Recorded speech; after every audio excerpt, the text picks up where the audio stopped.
So first of all, starting with HAP, can you share what you think the impact is of using gender inclusive language in the workplace? Sure. I think using gender inclusive language in the workplace is actually one of the easiest ways that a company can start to become a more open and inclusive workplace, because it's something that you can do regardless of whether you have gender nonconforming staff.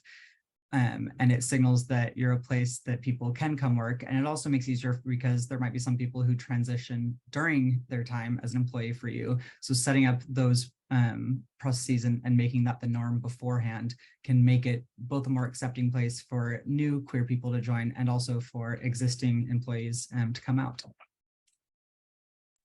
Thanks very much. MK, what about you? Yeah, I think the impact is massive at helping people feel included and affirmed, and it's backed up by research as well. There was a study in 2019 that showed that when people use gender inclusive language, like gender neutral pronouns at work, it was demonstrated to reduce people's bias in favor of traditional gender roles, and also to increase positive attitudes towards both women and LGBT+ individuals. So we know that this is true, and we know that it's, as Hap mentioned, easy enough to do. I think it's not just a nice to have, it's a must. And I think sometimes it can feel difficult because our language doesn't always use genders or a neutral gender. So for example, my native language is Spanish. And in Spanish, everything is gendered. Every noun is either masculine or feminine, and there's no neutral gender. And I think that can sometimes be difficult for people who are Spanish speaking or from Spanish speaking countries to adjust to new cultural norms that are trying to normalize non-binary individuals living their lives as gender neutral. So I think there are some movements now to address that. So for example, using Latine as a term with an E rather than the gendered Latino, Latina. And we also used to hear a lot about Latinx in the US, especially this term really took off for a few years. But I think what's interesting about this situation actually is that even though it was really popular in the US to use Latinx or Latinx, people in Latin America actually felt that it was Americanizing Spanish language without regard for cultural or language structures. So more recently, people have switched to using the term Latine, which fits better with Spanish language structures. And I bring this up because I know that the DEI conversation generally tends to be set by US norms and culture. Just that's where a lot of the research happens. And it's great, but I think it's also important to remember as we go about this work that it needs to be a global conversation, and that it needs to be, the language that we use needs to be culturally responsive and sensitive to the communities where the DEI work is being carried out. And I think that includes our gender inclusive language on forms and surveys. And yeah, basically, even this is all to say, even if the language structure isn't built for gender neutral pronouns, it is absolutely possible to find ways to still be inclusive and culturally responsive, or even to invent new ways to make the language work, because language is constantly evolving. So I think sometimes people say, oh, that it just doesn't work for my language, or it's just not something I'm used to, I'm sorry. And then you just have to deal with it. But that's not a reasonable answer. We can always find a way to make people feel included, even if it's by inventing new ways of thinking or communicating. And the hope is that changing the way that we communicate will be able to transform the way we think about each other and the norms that we accept in society. Because I think sometimes with language, it's like the chicken or the egg. Like as you were mentioning, Hannah Laura, sex and gender are on a spectrum, but even if the language doesn't account for it, it can still shape the social norms, even as the social norms shape the language. I'll stop there. Super interesting, MK. Thank you so much for sharing that linguistic perspective. It's definitely an important one to think of, especially in a global community, as most of us are existing in today. Niels, what's your take? Yeah, I was gonna say the same. Thanks for sharing that, because I often do receive that the feedback in, oh yeah, in the English language is much easier than in other languages. But I think your perspective just shows that that it can be done if we really want to. I think using gender inclusive languages in the workplace, I think it's similar to what Hab said in the beginning. It's a very simple way to do thing to do, and you can also, as an individual contributor working in a company, already start by making a change by doing this yourself. You can show that you are a person, even if you're cisgender, that you are a person that is an ally, that is open to having this conversation, that is supportive, maybe for people who are less outspoken, who are less confident in sharing at this point. So yeah, I think it's something that even if your company isn't necessarily an environment where everybody is already doing it, it's a first step to start doing it yourself. Yeah, absolutely. And I really agree with the point about cisgender people sharing pronouns, indicating sort of support for people that use different pronouns. Maybe for those who aren't super familiar with the concept of gender inclusive language, maybe Hap, you can give a couple of examples that you've encountered, and specifically, how they're used in a company context. Sure. So a big one is, I think even companies that are really inclusive and that know to kind of stay away from binary terms of gender will still slip into like certain idioms like, all right, boys and girls, all right, ladies and gentlemen. And it's things like that that will kind of, even if you have great process, great documentation, like great onboarding and great use, it's little things like that that are kind of things that kind of get like dappled throughout your day. So I think just avoiding anything like that.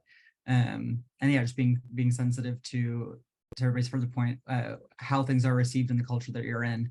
I'm from the Midwest, and I've always used guys as an extremely gender neutral term. That was how we addressed entire classes, was, hey, all right, guys. But you can go a few states over and that can be taken extremely differently.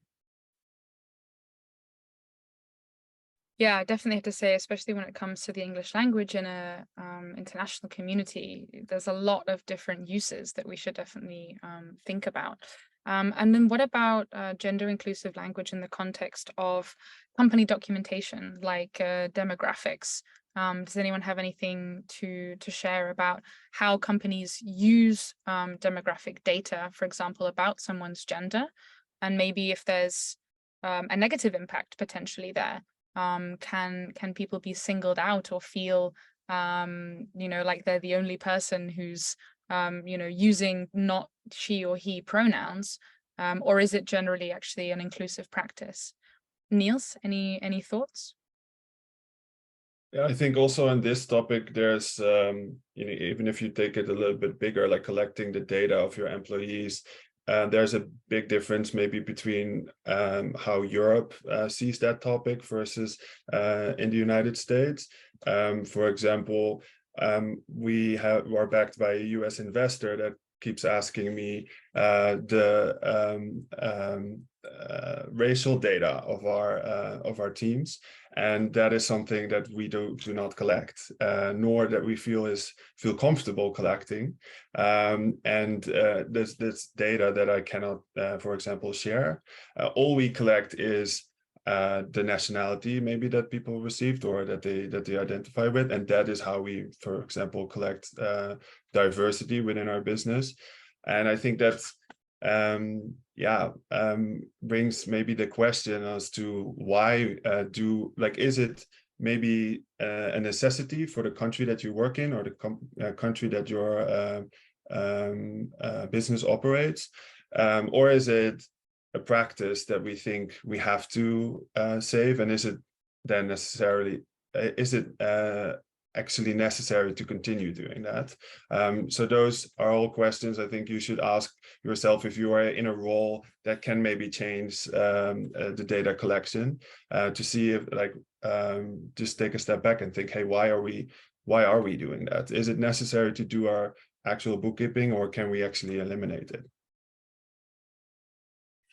Yeah, absolutely. I think thinking of Germany as one example, the sort of GDPR rules can actually be quite strict on what kind of questions companies are allowed to ask employees. So maybe then I'll direct this follow-up to Hap. Do you think a best practice would be to invite all employees to share their gender identity or their pronouns voluntarily? Or do you think it's a better practice to make this, maybe not obligatory, but at least a standard expectation for all team members? I think that as far as pronouns go, it's absolutely up to the individual whether that's something they're comfortable with sharing, but creating that as the norm, creating a natural space where that goes, putting it into onboarding. Obviously, it's also massively helpful if that is coming from the top down. So there's a big difference if it's just a couple people in sales or just the head of HR has their pronouns versus whether senior leadership does. And then it's creating that space to make people comfortable. And to Neil's point as well, when it comes to collecting that data, I think you nailed it. When it's about like, why are we collecting it and what are we using it for? There's a big difference between collecting gender data to put on a web page under your B Corp to talk about what your split is versus because you're doing an audit and you want to make sure that you're adhering to equal pay.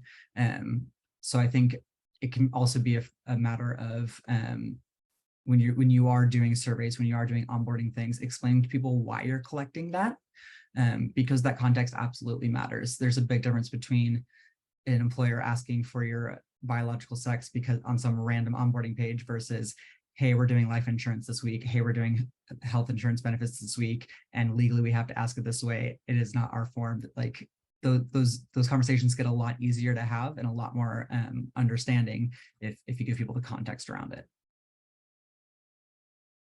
Yeah, absolutely. That's a great insight. Maybe then one more follow-up question. So Niels, you mentioned, or actually no, Hap mentioned just now the importance of, adopting these inclusive practices from the top down. MK, given that you work as a DEI officer within your company, what are some of the ways that you've worked with executives or leaders to, show this dedication and set a good example for the rest of the employees in the company?